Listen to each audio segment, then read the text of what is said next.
एक समय की बात है कि मध्य देश में अश्वपति नाम के महान प्रतापी और धर्म राजा राज्य करते थे। उनके कोई संतान न थी। पंडितों के कथा अनुसार राजा ने संतान हेतु यज्ञ करवाया। उसी के प्रताप से कुछ समय बाद उन्हें कन्या की प्राप्ति हुई, जिसका नाम उन्होंने सावित्री रखा। समय बीतता गया और कन्या बड़ी होने लगी। जब सावित्री को वर खोजने के लिए कहा गया तो उसने धूम्रसेन के पुत्र सत्यवान को पति के रूप में वरण कर लिया। इधर ये बात जब महर्षि नारद को मालूम हुई तो वे राजा अश्वपति के पास आकर बोले कि आपकी कन्या ने वर खोजने में बड़ी भारी भूल की है। सत्यवान गुणवान तथा धर्मात्मा अवश्य है, परंतु वे अल्प आयु है। 1 वर्ष बाद ही उसकी मृत्यु हो जाएगी। नारद जी की बात सुनकर राजा उदास हो गए।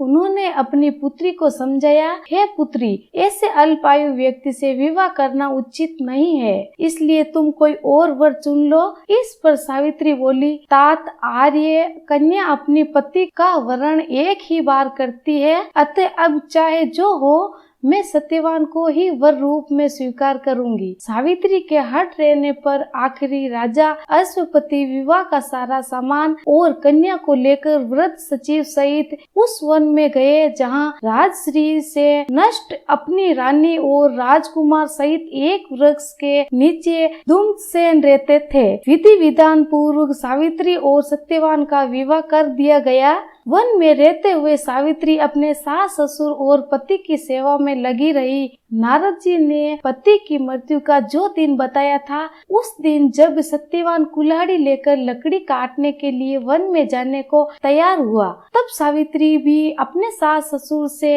आज्ञा लेकर उसके साथ वन को चली गई। वन में सत्यवान ज्यों ही पेड़ पर चढ़ने लगा, उसके सिर में असहा पीड़ा होने लगी। वह सावित्री की गोद में अपना सिर रखकर लेट गया। थोड़ी देर बाद सावित्री ने देखा कि अनेक दूत के साथ हाथ में पास लिए यमराज खड़े हैं। यमराज सत्यवान अंगुष्ठ प्रमाण जीवन को लेकर दक्षिण दिशा की ओर चल दिए। सावित्री भी यमराज के पीछे पीछे चल दी।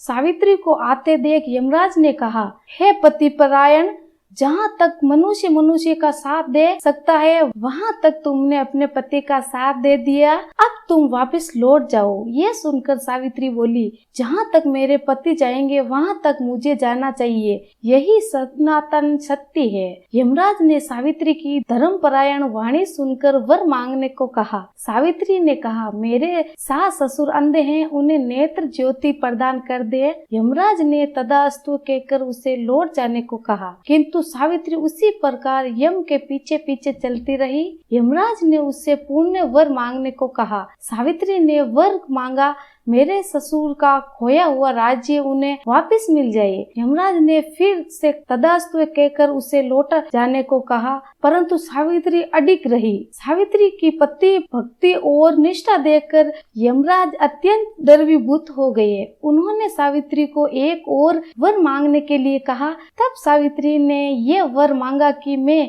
सत्यवान के 100 पुत्रों की माँ बनना चाहती हूँ, कृपया कर आप मुझे ये वरदान दे दे। सावित्री की पति भक्ति से अत्यंत अधिक प्रसन्न हो इस अंतिम वरदान को देते हुए यमराज ने सत्यवान को अपने पास से मुक्त कर दिया और वे अदृश्य हो गए। सावित्री अब उसी वट वृक्ष के पास आई।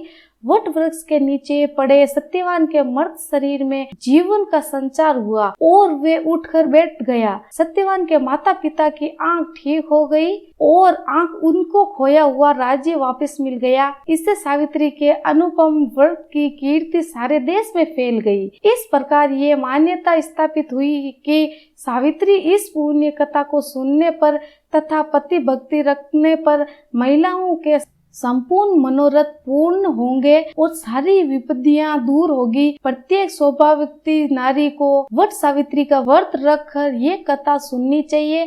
जिस दिन की यह घटना थी वह ज्येष्ठ मास की अमावस्या की तिथि थी, इसीलिए प्रत्येक वर्ष इस तिथि को सुहागिन महिलाएं अपने सौभाग्य अक्षुण्ण रखने तथा सुख समृद्धि और स्वास्थ्य की कामनाएं में वट सावित्री व्रत रखती है।